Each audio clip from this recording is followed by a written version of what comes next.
Bienvenidos en Contexto, mi nombre es Sebastián Salazar y los voy a acompañar en el programa de hoy.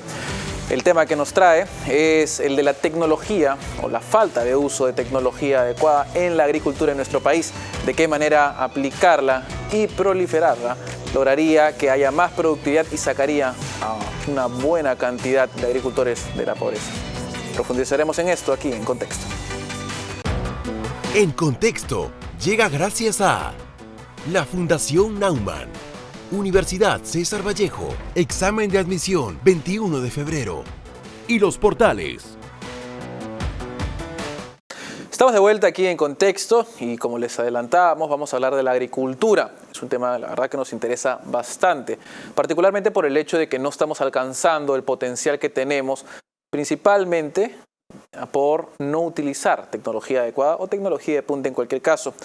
El 4.4% del área agrícola de nuestro país produce una gran cantidad de productos, valga la redundancia, que son de alta calidad, entre ellos, por ejemplo, espárragos, paltas, alcachofas, entre otros. Sin embargo, y como ustedes pueden saber, aproximadamente el 96%, el 95.6%, mejor dicho, restante del área agrícola, siguen sufriendo por falta de conectividad, falta de tecnología agrícola y falta de capacitación financiera que impide, digamos, que la producción y la tecnología sea aplicada de una forma correcta para mejorar la producción por hectárea, valga un poco la redundancia. Para hablar justamente de esto, estamos hablando con el biólogo molecular de plantas, el doctor Luis De Stefano, quien ya ha venido y le agradecemos que nos vuelva a visitar aquí en Contexto. Gracias por estar aquí.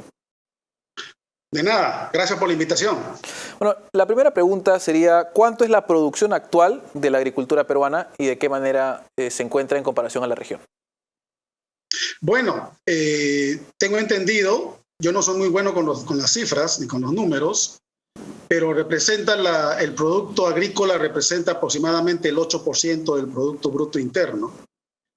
Y por normas internacionales debiéramos dedicar entre 4 a 5% de ese PBI agrícola a investigación.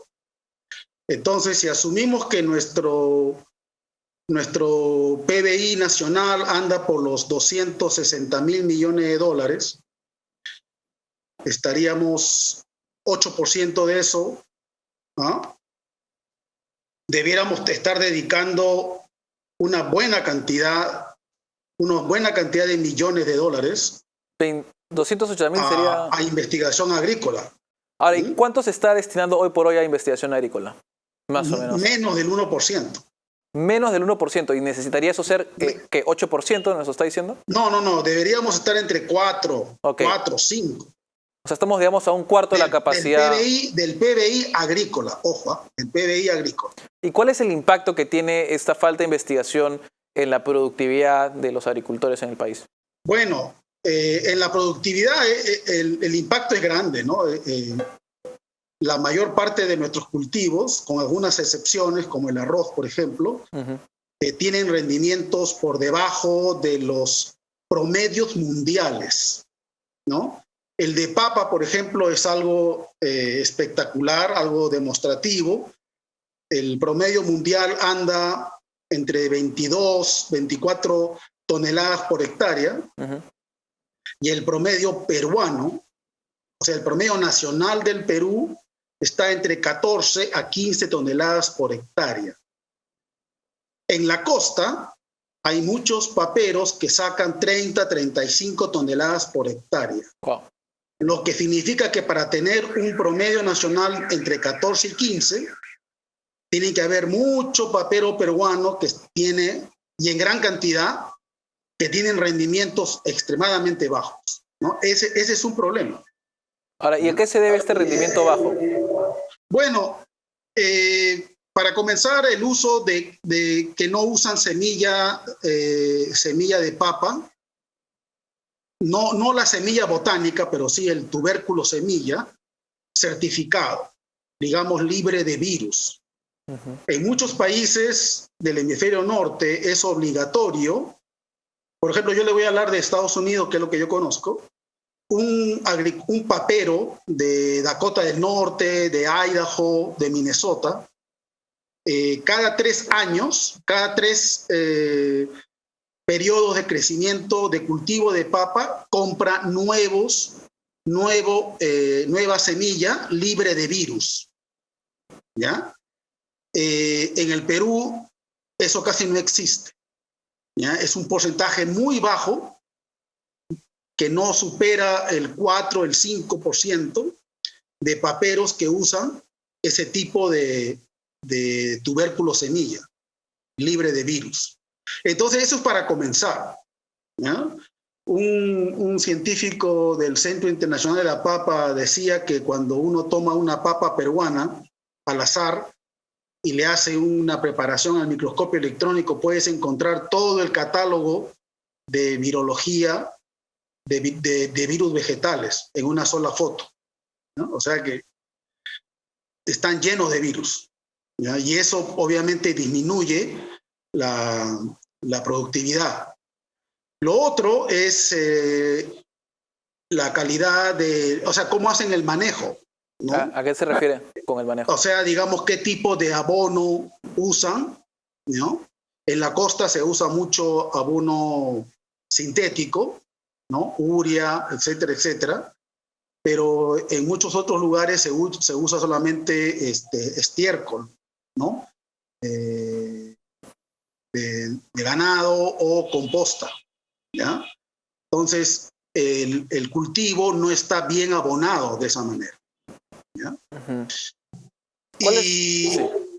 Y luego el hecho que muchas plagas no se controlan eficientemente con fungicidas, ¿no? Con insecticidas, sino siempre se trata de, o sea, digamos, no lo hacen primero porque no tienen el dinero, uh-huh. Segundo, quizás porque no lo conocen, y tercero, por el miedo de algunos círculos, ¿no?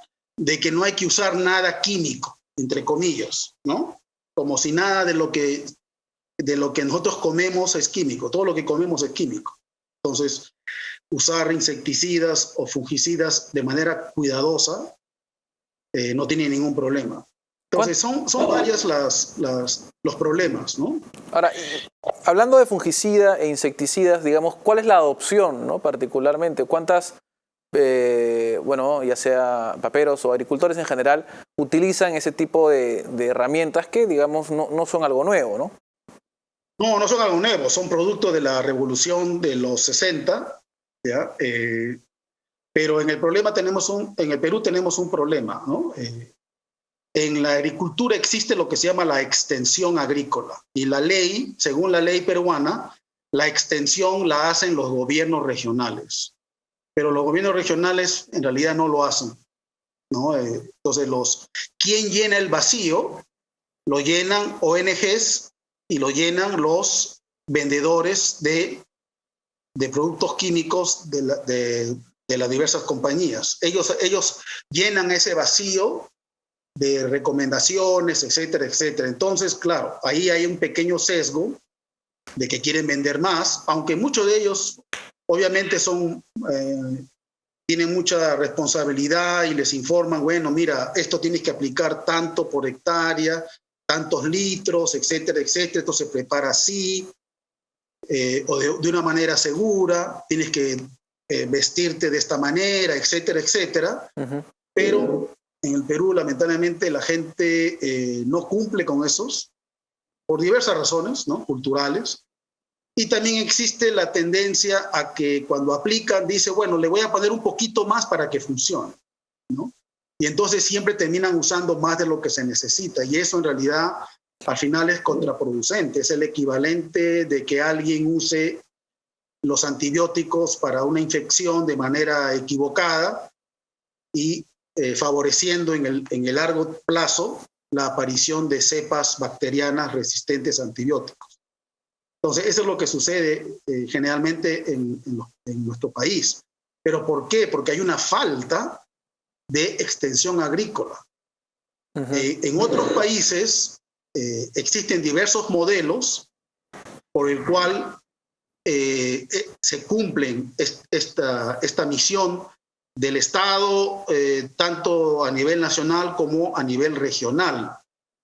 Por ejemplo, a mí me gustaría que cada universidad nacional dentro de un departamento tenga la misión, dentro de sus facultades de ciencias agrícolas, de hacer extensión, ¿no? En Estados Unidos, por ejemplo, hay profesores en las facultades de agricultura que la mitad de su sueldo lo paga la universidad y la otra mitad se lo paga el estado en donde se encuentra, digamos, Idaho o Dakota del Norte.